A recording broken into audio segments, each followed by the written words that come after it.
우리가 인생 살아가면서 만나고 싶지 않은 것이 있다면 뭘까? 그건 고통이라고 생각합니다. 누가 인생 살면서 고통스러움을 만나고 싶겠습니까? 고통은 우리가 피하고 싶고 만나고 싶지 않은 것이죠. 물론 우리가 배우고 있는 베드로전서에 보면 의를 위하여 고난받으면 복 있는 자다라고 말합니다. 그럼에도 불구하고 고난이 복이라고 성경은 말씀하고 있을지라도 우리는 이 고난을 기뻐할 수는 없는 것이죠. 우리는 그 고통 때문에 때로는 가장 소중한 내 인생을 포기하고 싶어하는 그러한 극단적인 마음까지도 갖게 되어집니다.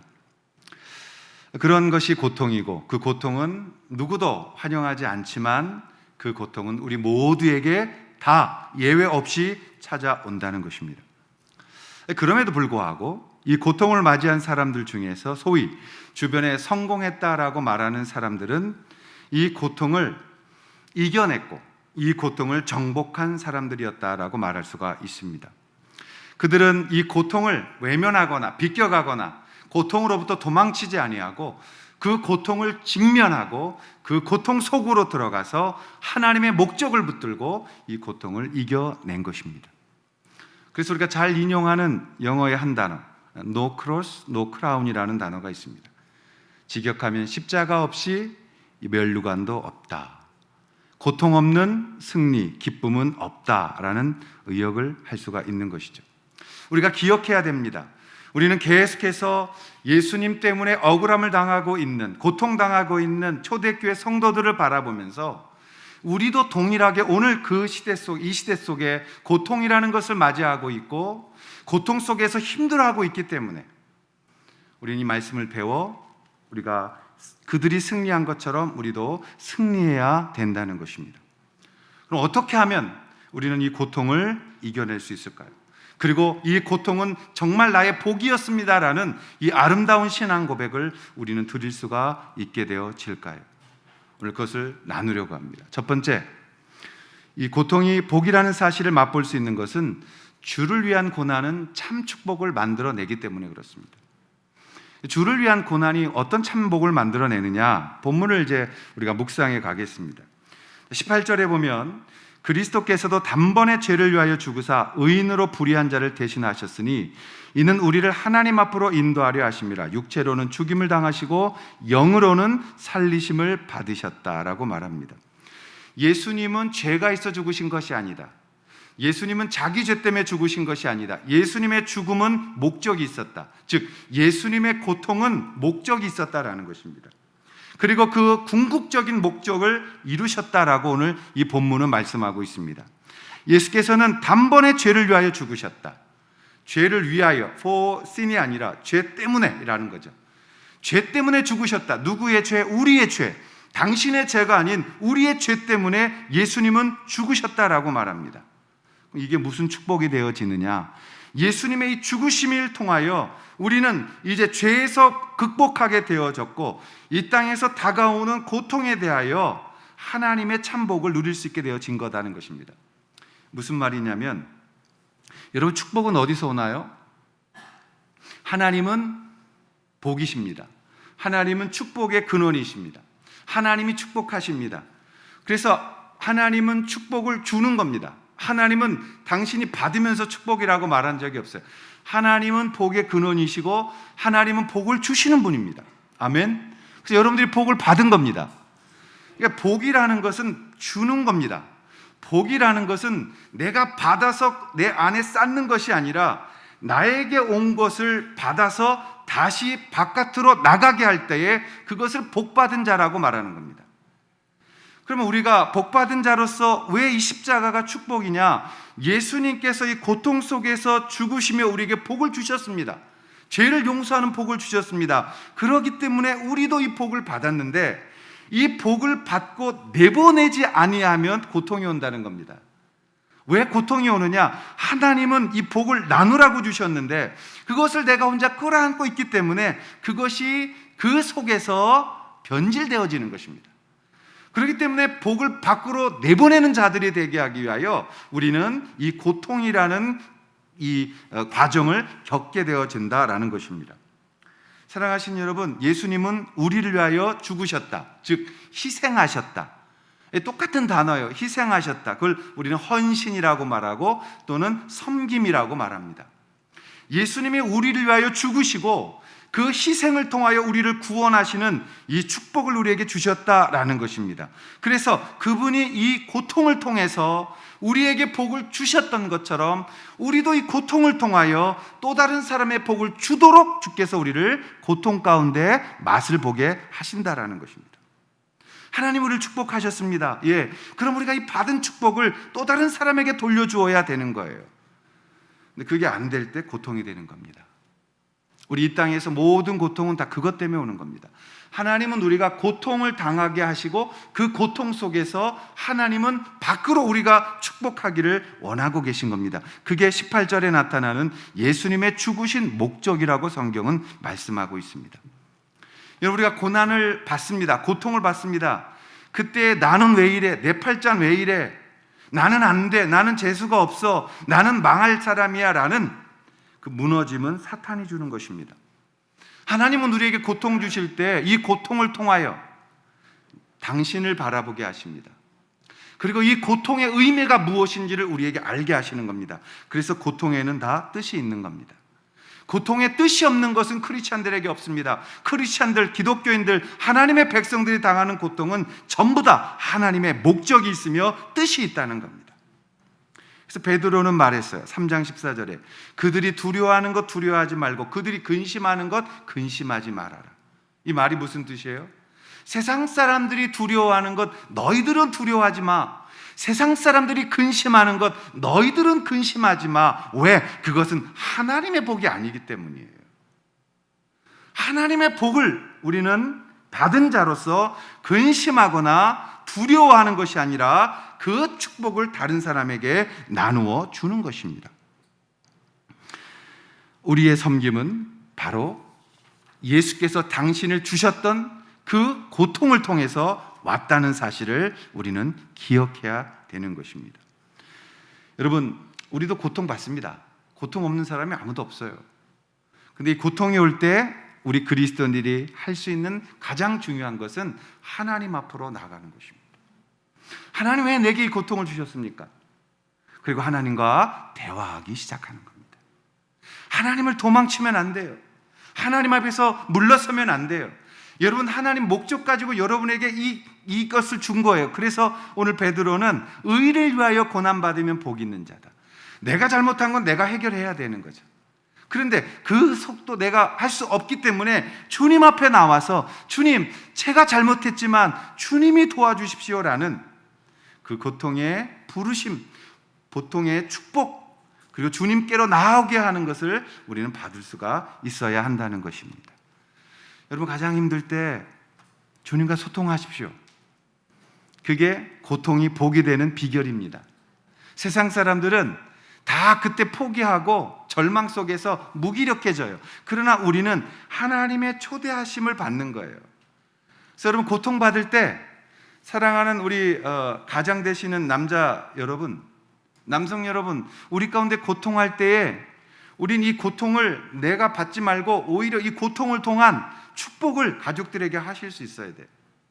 힘들지만 하나님 앞에 나와서 은혜 받으면 희망이 있고, 하나님 앞에서 주님 음성 들으면 모든 것이 해결되고, 하나님 앞에 나오면 주님께 답이 있어서 우리는 그걸 통하여, 고통을 통하여 내가 성장하는 것을 보게 되며 내 주변에 같이 고통하는 자들에게 위로와 격려와 소망을 줄 수 있는 이 복을 누릴 수가 있게 되어지는 것입니다. 사무엘상 1장에 보면은 사무엘의 아버지가 나옵니다. 이름은 엘가나라는 사람이에요. 엘가나가 나오는데 그에게는 아내들이 있었어요. 한나와 분인나라는 아내가 있었습니다. 근데 한나가 임신을 못해요. 그래서 분인나가 계속해서 한나를 공격해요. 얼마나 힘들었냐면 이것 때문에 한나가 매일 고통 속에 빠져서 아파하고 힘들어합니다. 그래서 11절에, 사무엘상 1장 11절에 보면 이 고통을 하나님 앞에 토로합니다. 그리고 그가 성전에 올라갑니다. 이 고통 때문에. 그리고 이 고통 때문에 하나님 앞에 기도합니다. 그리고 이 고통 때문에 엘리 제사장에게 축복을 받습니다. 그리고 한나는 이렇게 마지막 절을 고백합니다. 이르되 당신의 여종이 당신께 은혜 입기를 원하나이다 하고 가서 먹고 얼굴에 다시는 근심빛이 없었더라고 1장 18절을 마무리하는 겁니다. 여러분, 한나가 어떻게 이 사무엘을 낳는 놀라운 은혜의 창조적인 일을 할 수 있었느냐? 그것은 고통 때문이었습니다. 옆에서 힘들게 하는 적이 있었기 때문입니다. 삶에 정말 힘든, 여러분, 우리의 고통은 물질의 고통, 관계의 고통, 또 모든 심적인 고통, 육체의 고통, 이런 것들이지 않습니까? 그 고통이 올 때 그 고통을 붙들고 하나님 앞에 엎드려 한나가 기도합니다. 하나님, 너무 힘듭니다. 죽을 것 같습니다. 그래서 그는 집안에서 울고 있다가 털털 털고 그리고 성전으로 올라가는 겁니다. 성전에 올라가서 엘리의 기도를 받습니다. 엘리는 타락한 제사장이었습니다. 그러나 타락한 제사장임에도 불구하고 진실하게 기도받기를 원하는 기도를 이 엘리가 주는 게 아니라 하나님이 주시기 때문에 엘리는 타락했을지라도 한나를 축복했을 때 이 축복의 기도가 하나님 앞에 영광을 돌리게 되어지는 것이에요. 목사 탓하지 마시기 바랍니다. 자기 복 자기가 받은 겁니다. 하나님 앞에서 엘리의 기도를 받은 한나는 이렇게 고백을 한다니까요. 어떻게 해요? 이르되 당신의 여종이 당신께 은혜 입기를 원하나이다. 그리고 가서 먹고 얼굴에 다시는 근심빛이 없었다. 이게 고통을 이겨낸 것이에요. 하나님 앞에 한나는 이 고통의 원인이 분인나였는데 이 고통의 원인을 직면하고 하나님 앞에 나와 매달렸을 때 하나님이 이 고통이라고 생각하는 것을 정복하게 하셨다라는 것입니다. 주를 위한 고난은 참 행복을, 참 축복을 만들어냅니다. 주님께 이 고난이라는 것을 주님이 주실 때 우리는 이 고난은 참 복을 만들어내서 다른 사람에게 흘러가게 하고 이 복이 흘러감으로 그들의 문제가 해결되고 주님 앞에 서는 아름다운 간증을 만들 수 있는 삶이 되어질 수 있다는 것이죠. 요즘 미나리라는 영화로 미국 최대 영화상인 아카데미상을 받은 윤여정 씨가 있습니다. 이분이 요즘 장안의 화두였지 않습니까? 이분이 오스카상을 받았다 그래요. 그래서 저는 아카데미상도 받고 오스카상도 받은 줄 알았어요. 여기서 안 웃는 분들은 저하고 똑같은 분들이에요. 왜냐하면 전 상을 2개 받은 줄 알았어요. 그래서 2개나 받았어? 이러고서 보니까 굉장히 모르고 있는 거예요. 이 오스카라는 상 보면은 정식 명칭은 아카데미 상이에요. 그 미국에서 주는 이 아카데미 상을 받는데 이 아카데미 상을 받을 때 트로피를 주잖아요, 이렇게. 근데 거기에 남자가 이렇게 서 있는 그 각재어진 상이 있습니다. 트로피가. 그게 오스카 상이에요. 예. 근데 나는 아카데미 상도 받고 오스카 상도 받은 줄 알았다 그랬죠. 그래서 한참을 제가 스스로 혼자 아이고 이렇게 무식하구나 하고 관심 없는 것에 참 넘어갔다라는 생각을 가졌습니다. 어쨌든 이 윤여정 씨는 배우로서 인생을 시작했고 한참 인기가 있을 때 그 결혼을 하셨죠. 여러분 잘 아는 누구예요? 조영남 씨랑 하셨습니다. 근데 이분하고 이혼을 하죠. 조영남 씨가 제가 이제 미국에 있을 때 그 여러 얘기를 들었는데 이분이 신학을 하셨어요. 그 신학을 누가 추천했냐면 김장한 목사님이 하셨다고 제가 들었습니다. 그래서 모시고 어느 장로교회 집회를 가서 특성을 시켰대요. 김장한 목사님 설교하고 이 조영남 씨한테 이제 그 특성을 시켰는데 올라와서 최진사댁 셋째 딸을 아주 구수하게 불러서 그 이후로 신학을 안 했다 이런 이야기가 있습니다. 그만큼 정말 이렇게 활발하고 노래 잘하는 분이셨는데 안타깝게도 두 분이 이제 결혼을 가정을 이어가지 못하고 이혼을 했잖아요. 그러니까 이혼을 하니까 여러 가지가 힘들었든지 이 윤여정 씨는 그때 다시 이제 늦었지만 배우로 복귀를 하고 아주 낮은 단역부터 시작해서 연기를 시작했다고 합니다. 근데 제가 윤여정 씨 이야기를 꺼내는 이는 이분이 많이 고통스러웠다 그래요. 어쩌면 미나리라는 이 영화가 정말 해외에 나가서 나그네 서름으로 살아가는 사람들의 애환이 담겨 있는 그런 영화이지 않을까 싶습니다. 절대 우리가 꿈꾸는 아메리칸 드림은 쉽게 오지 않습니다.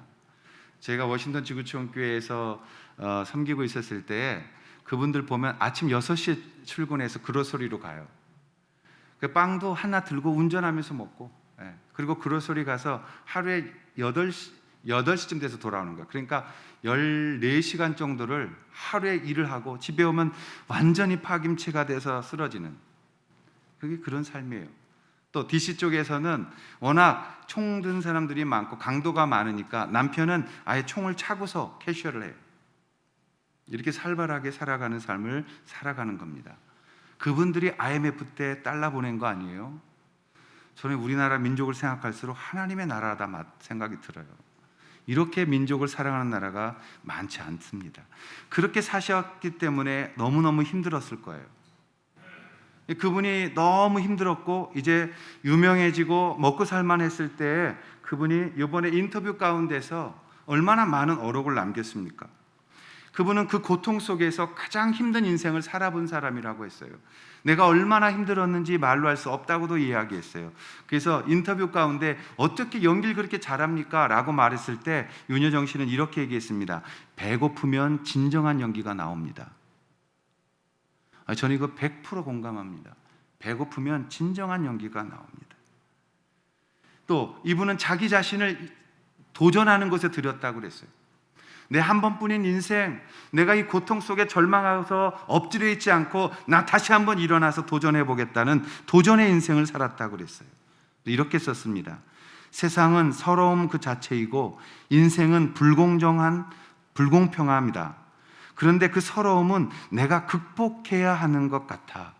그리고 나는 도전했고 나는 극복했어 라고 말입니다. 우리가 그리스도 안에서 극복할 수 없는 고통은 없습니다. 하나님은 우리에게 극복할 수 있는 고통을 주시는 거고 그 고통 속에 나와서 엎드릴 때에 도전할 때에 하나님이 함께 하심으로 이 고통을 이겨내게 하신다라는 것입니다. 그녀는 이렇게 마지막 이야기를 했습니다. 진짜 인생은 한번 살아볼 만해. 진짜 정말 재밌어. 진짜 재밌어 라고 말입니다.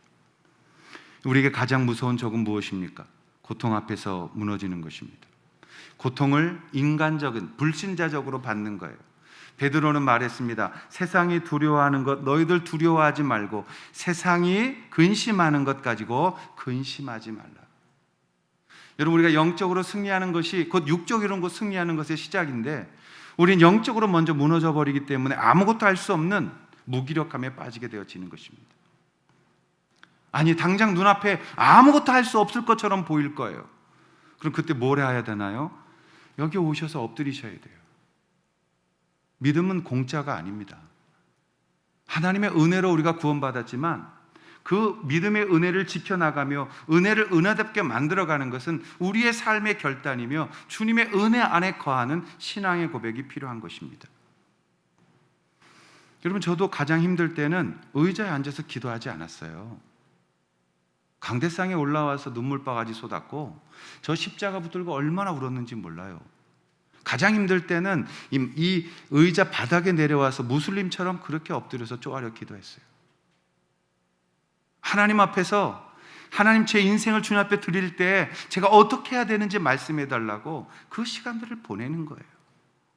하나님 앞에 고통이 왔을 때 그리스도인들은 그래 죽든지 살든지 한번 해보자. 그런데 나는 주님이 함께 하신다고 하셨으니 내가 주님 앞에 물으리라. 내가 무엇을 해야 되는지를 주님 앞에 들으리라는 적극적 자기 인생에 대한 도전을 가져야 됩니다. 저는 여러분들이 망설이지 말고 함께 하시기를 바라고 그 안에 목장 식구들이 같이 갈 수 있다면 이 도전은 어려워하는 분들도 같이 갈 수 있는 길이라는 것이에요. 저는 계속 그것을 위해 기도해 왔고 주님께서 같은 경제 공동체까지도 우리 안에 만들어질 수 있는 것을 기도하고 있습니다. 하나님께서 그걸 열어주시기를 바라고 어떤 방법으로든 우리가 이 땅 살아가면서 고통에 무릎 꿇지 않고 그 고통을 정복하고 주님 안에서 이 축복이 흘러가게 만드는 그런 삶이 되실 수 있기를 주님의 이름으로 축원합니다. 우리에게 이 고난이 복이라는 사실은 무엇 때문이겠습니까? 그러면 두 번째 우리가 알아야 되는 것은 주를 위한 고난은 우리의 최후 승리를 선포하게 한다는 것입니다. 여러분, 우리의 인생은 저 최후의 승리 때문에 하는 것이에요. 우리가 이 땅에서 사는 목적이 무엇이에요? 최후의 승리 때문에 하는 것입니다. 자, 19절과 20절을 제가 한번 다시 읽어드리겠습니다. 그가 또한 영으로 가서 옥에 있는 영들에게 선포하시느니라. 그들은 전에 노아의 날 방주를 준비할 동안 하나님이 오래 참고 기다리실 때 복종하지 아니하던 자들이라. 방주에서 물로 말미암아 구원을 얻은 자가 몇 명뿐이니 겨우 8명이었다. 여러분, 마지막 때를 말하고 있는 거죠. 고난은 궁극적으로 의인과 악인을 분명하게 구분해냅니다. 고난이 오면 그 사람이 누군지를 분명하게 알게 되어지는 것이고, 그 고난을 통하여 누구 앞에 서 있느냐를 보게 해주는 것입니다. 이 말은 뭐냐? 여러분, 우리가 내가 하는 행동을 통해서 우리를 증명해내게 되는 거예요. 여러분들이 하나님의 백성이며 하나님을 믿고 있다면 여러분들은 하나님 앞에 나와 엎드려 기도함으로 내가 주님을 의지하고 있음을 고백하는 것이고, 여러분이 하나님을 의지하지 않고 바깥 세상에 나아가서 그냥 시간만 버리고 있다면 여러분은 하나님의 사람이 아니라는 것을 여러분 스스로가 증명해내는 거예요. 하나님이 아닌 사람들은 원망과 불평과 누구 탓만 하고 앉아있게 되어지는 거예요. 하나님을 믿는 사람들은 하나님께 나와서 기도하고 엎드리고 자신을 드림으로 내가 하나님의 사람임을 스스로 증명해내는 것입니다. 오늘 3장 19절 예수께서 옥에 내려가셨다라는 이 말은 대단히 많은 논란이 있는 말이에요. 수많은 해석이 있습니다. 우리 캐톨릭은 이것 때문에 연옥설이라는 두 번째 구원이라는 걸 만들어내고, 그것 때문에 이 로마 교황청에서는 베드로 성당 짓기 위해서 돈 모을 때 연옥에 가 있는 영혼은 아직도 기회가 한 번 더 있다. 그러므로 너희들이 기도하고 그 다음에 붙인 게 뭐예요? 헌금한다면 연옥에서 다시 한번 복음 받아들이고 그는 천국으로 갈 수 있다라는 개념을 만들어냈습니다. 중간에 대기하는 곳 없습니다. 성경 보면 영혼이 죽으면 대기하고 있다는 장소가 없어요. 다 주님 안에서 골라지는 거예요. 완전한 심판이 있을 때까지. 근데 여러분, 지금 논쟁거리, 어거스틴이 이 부분을 해석한 게 다르고요. 개혁주의 쪽에서도 칼빈이 이것에 대해서 바라본 관점이 달라요. 칼빈은 이걸 전부 다 상징적으로 봤어요. 그래서 그걸 논할 필요는 없어요. 중요한 건 뭐냐? 우리가 지금 어떻게 행동하느냐가 결국 내가 하나님 앞에 마지막에 서는 모습을 결정한다라고 말하는 것입니다. 예수님은 죽음을 통해서 음부에 내려가셨고, 노아 때 그렇게 산에 방주를 지으면서 그 안으로 들어오라고 전도했음에도 불구하고 비웃고 하나님을 조롱했고 이 모세를 조롱했던 그 수많은 사람들이 어떻게 됐는가? 마지막 때를 기억하라고 이 말씀을 쓴 거예요. 마지막이 어떤가? 마지막이, 여러분, 그 마지막은 21절 말씀입니다. 21절, 물은 예수 그리스도께서 부활하심으로 말미암아 이제 너희를 구원하는 편이 곧 침례라 또는 세례라고 되어 있습니다. 이는 육체의 더러운 것을 제하여 버림이 아니요 하나님을 향한 선한 양심의 간군이라. 여러분이 물이라는 게 나옵니다. 물은 생명이에요. 그래서 재밌는 것은 안 믿는 사람에게 이 물은 심판의 도구가 됐어요. 마지막 때. 그러나 믿는 자들에게는, 노아의 식구들 8명에게는 이 물이 구원의 방법이 되어진 것이에요. 다시 말씀드릴까요? 하나님 앞에서 이 물이라는 것은 신앙 고백을 얘기하는 거예요. 여기에 침례가 나옵니다. 요즘은 이제 장로교인들만 성경 보는 게 아니라 침례교도 세력이 좀 세져서 가로치고 침례라고 돼 있고, 또는 밑에 관주 보면 헬라어서 침례로 돼 있는데 원래 언어는 바티스마, 침례로 되어 있습니다. 그래서 뭐 침례냐 세례냐를 갖고 논하자는 게 아니에요. 원래대로 성경을 중심적으로 보려고 저희는 침례라고 읽는 것일 뿐입니다. 하나님 앞에서 이 침례를 받는 목적이 뭐예요? 나는 죽고 예수 그리스도는 살아난다. 그 표현을 하기 위해서 침례를 받는 겁니다. 근데 세례는 그것을 설명하기가 좀 약해요. 물을 뿌려서 어떻게 전신을 다 죽고 사는 걸 표현할 수 있겠어요? 그래서 성지순례 가면은 장로교인들이 다시 한번 침례를 받아요. $10만 주면 돼요. 그러면 이렇게 서티피케이트 페이퍼도 주고, 그리고 침례복을 빌려줘요. 그리고 거기 이렇게 내려가서 이제 침례 받고 올라오는 거예요. 그걸 어떤 거야? 내가 그리스도와 함께 십자가에 죽었다 하는 표현이 물에 완전히 잠기는 거예요. 죽음입니다. 죽음. 물 안에 있는 죽음. 그리고 그 물에서 올라왔을 때 내가 주님과 함께 다시 부활했다라는 그 고백을 하는 다시 살아남이죠. 이걸 가장 잘 표현해 주는 거예요. 노아의 가족들은 이 물 안에서 죽는 자들과 사는 자들을 바라볼 수 있었던 자들이에요. 그들이 어떤 행동을 함으로 그 배에 들어간 자들은 살아났고, 그 배를 무시하면서 방주에 들어가지 않았던 자들은 다 물로 인하여 심판을 받았다라는 것입니다. 그 기준이 있었다라는 것입니다. 오늘 우리의 기준은 무엇이 되어지는 것일까요? 물은 죽음의 심판이며 동시에 생명의 방법이 될 수 있었던 것처럼, 오늘 우리도 예수님 믿는 사람은 구원을 얻습니다. 노아가 방주를 지으면서 이곳으로 들어오라고, 이제 하늘에서부터 물이 떨어질 거라고 외쳤어요. 그런데 사람들은 다 깔봤습니다. 아니, 어떻게 하늘에서 물이 떨어져? 왜? 노아 이전 시대에는 비라는 게 없었기 때문이죠. 비가 안 왔어요. 하늘에서 비를 온다는 건 상상도 할 수 없는 일이었어요. 오늘날 하늘에서 불이 떨어진다는 말을 만나는 것처럼. 근데 어떻게 하셨습니까? 하나님이 땅에서 물이 터져 나오게 했고, 하늘에서부터 물을 쏟아나게 했죠. 지금도 과학자들의 조사에 의하면 공중에 떠 있는 물이 떨어지면 똑같은 현상이 생깁니다. 우리가 주님 안에서 노아가 방주 짓듯이 초대교인들도 방주를 짓고 있었습니다. 어떻게 해요? 예수 믿으면 구원받습니다. 예수 안으로 들어오십시오 여러분. 예수님 믿으십시오 여러분. 그렇게 외쳐도 그들은 비웃고 오히려 핍박하고 그들을 공격했죠. 그리고 자기가 하는 행동을 보게 되어지는 것이죠. 그 대표적인 예가 유다입니다. 가룟 유다.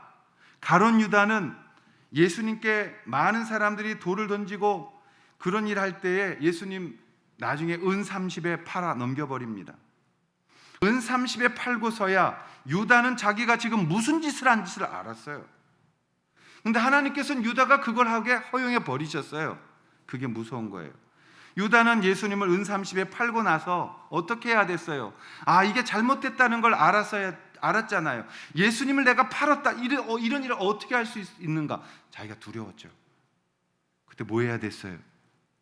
예수께로 무릎 꿇어야 됐던 거죠. 주님 앞에 엎드려야 됐던 거죠.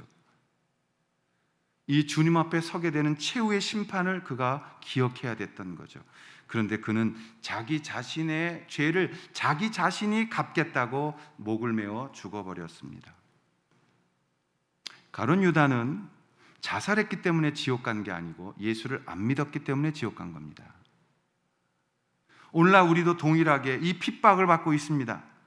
예수 그리스도를 전합니다. 곧 마지막 심판은 불로 올 것입니다. 주님이 오실 때 이 땅에서는 불의 심판이 있을 겁니다 라고 말씀합니다. 그럼 사람들이 말합니다. 무슨 불이 와? 무슨 심판이 있어? 무슨 소리야? 이 이야기를 지금 하고 있는 것입니다. 사랑하신 여러분, 주님 앞에 나와서 예배하고 주님 앞에 우리들은 마음의 중심으로부터 선한 것을 사모하고 하나님의 임재 속에서 의인으로 서실 수 있는 마음을 가지셔야 됩니다. 마지막은 심판이 있습니다. 마지막이 있습니다. 마지막이 있으므로 오늘의 고통은 끝이 아닙니다 라고 우리는 말할 수가 있는 것입니다. 그리고 우리도 계속해서 주님 앞에 마지막 설날을 준비하며 나아가야 되는 것입니다. 오늘 복음 전하면 노아 때처럼 그 노아의 불신자의 후손들은 우리를 조롱합니다. 오늘날 교회 간다 그러면 우리들을 핍박합니다. 교회 가서 예배 왔다 그러면 무슨 바이러스를 묻혀 다니는 사람처럼 우리를 그렇게 조롱합니다. 그러나 그 선한 고난을 우리는 두려워해서는 안 되는 겁니다. 어차피 마지막 때가 되면 사람들은 자기가 자기 행동을 하면서 자기가 누구인지를 우리에게 보여내게 될 겁니다. 마치 모세 때처럼 말입니다. 모세가 출애굽을 할 때에 그 바로 앞에 서서 명을 했습니다. 그때 바로가 아니 나도 신인데 니네 신만 신이냐? 나도 신이야. 근데 어디다 대고 명령이야? 나는 그렇게 하지 않을 거야 라고 맞섭니다. 그러다 처음에 당하고 두 번째 당하면 잠깐 아파합니다. 그때에 회개하고 무릎 꿇었어야 되는 겁니다. 하나님 앞에 엎드렸어야 되는 겁니다. 그런데 바로 왕은 자기가 신이었기 때문에 그 착각 속에서 하나님을 계속해서 대적해 갑니다. 그리고 마지막 장자의 죽음까지 심판이 되어졌을 때 그는 이를 갈면서 하나님 앞에 대적하다고 쫓아오다가 홍해 바다에서 다 죽어버린 것 아닙니까? 우리 가장 중요한 게 뭐냐? 미련함입니다. 교만함입니다. 하나님 앞에서 자기 고집입니다. 자기 의입니다. 그런 사람들 고통에서 벗어날 수 없습니다. 그리고 마지막 때 심판을 준비하지 못하는 사람들입니다. 오늘 베드로는 다시 그 하나님 때문에 의의 핍박을 받고 있는 자들에게 이 말씀하는 겁니다. 이겨내야 된다고. 그리고 오늘 3장 22절, 3장의 마무리 22절은 이렇게 말씀하고 있습니다. 우리가 한번 같이 읽겠습니다. 시작. 그는 하늘에 오르사 하나님 우편에 계시니 천사들과 권세들과 능력들이 그에게 복종하느니라. 이게 결과입니다. 그 고통을 이기셨던 주님, 그리고 참된 복을 우리 가운데 주신 주님, 그 주님은 마침내 하늘에 오르사 하나님 우편에 앉아 계시며, 그리고 천사들과 권세들과 모든 능력들이 그에게 복종하셨다라는 것입니다. 우리는 이 말씀 때문에 오늘 고통 앞에 서도 물러서지 않습니다. 우리는 이길 수 있기 때문에 이 고통을 뛰어넘을 수가 있는 것입니다. 그리고 이 고통 속에서 나의 진짜의 모습을 만나게 되어지는 것입니다. 사랑하신 여러분, 우리는 이 고난은 최후의 승리를 준비하는 것입니다. 그래서 여러분, 이 고난 피하면 안 되는 겁니다. 이 고난을 맞서야 되는 것입니다. 그리고 이 고난을 이겨나가야 되는 것입니다. 그리고 그 고난을 이겨나가는 것이 곧 최후의 마지막 주님 앞에 서는 준비를 하는 것이라는 것을 잊지 마십시오. 우리 모두는 한 사람도 예외 없이 신앙인이라면 우린 이 땅에서 한계 상황을 만나게 됩니다. 아, 여기가 한계구나, 여기가 끝이구나 라는 이 고통의 한계 상황을 만날 때 우리가 할 수 있는 길은 하나가 있습니다. 그것은 주님께로 나아오시는 겁니다. 그 주님을 찾는 겁니다. 그 주님을 붙드는 겁니다. 세상에 아무리 돌아보아도 방법이 없습니다. 그때 우리가 할 수 있는 것은 눈을 뜨는 겁니다. 하늘을 향하는 겁니다. 주님을 붙드는 겁니다. 주님께 구할 수 있게 되어지는 것입니다. 그때 주님이 움직이실 줄 믿습니다. 그때 주님이 우리에게 이 어마어마한 승리를 통하여 함께 하시는, 우리와 함께 하시는 그 분이심을 보여주실 것입니다.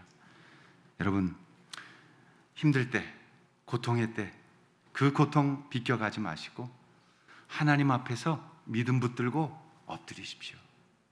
그리고 하나님과 대화하십시오. 그리고 주님을 향해서 도움을 요청하십시오. 예수님도 고통 앞에서 그렇게 하셨습니다. 그리고 베드로도 그렇게 하셨습니다. 믿음의 선배들이 다 그렇게 하셨습니다. 그리고 우리도 그렇게 해야 합니다. 여러분들이 이 고통을 이겨내시고 주님 안에서 마지막 삶을, 마지막 심판 때를 준비하실 수 있는 그런 복된 여러분들 되시기를 주님의 이름으로 축원합니다. 기도하겠습니다. 우리 같이 한번 이 고백하며 나아가시겠습니다. 고단한 인생길 힘겨운 오늘도 예수 내 마음 아시네. 지나간 아픔도 마주할 세상도 예수 내 마음 아시네. 하루를 살아도 기쁨으로 가리. 예수 늘 함께 하시네. 후회도 염려 온전히 맡기리. 예수 늘 함께 하시네. 아멘. 믿음의 눈 들어 주를 보니 이 또한 지나가리라. 주어진 내 삶의 시간 속에 주의 뜻 알게 하소서. 믿음의 눈 들어 믿음의 눈 들어 주를 보니 이 또한 지나가리라.